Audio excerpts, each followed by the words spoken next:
and touch the sound of silence.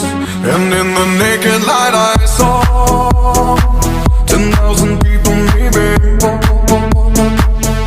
people talking without speaking, people hearing without listening, people writing songs that voices never share, and no one dared disturb the sound of silence.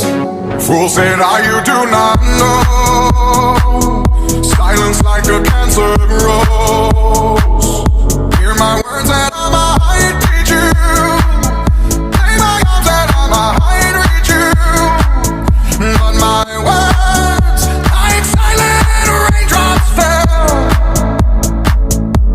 and echoed in the wells of silence.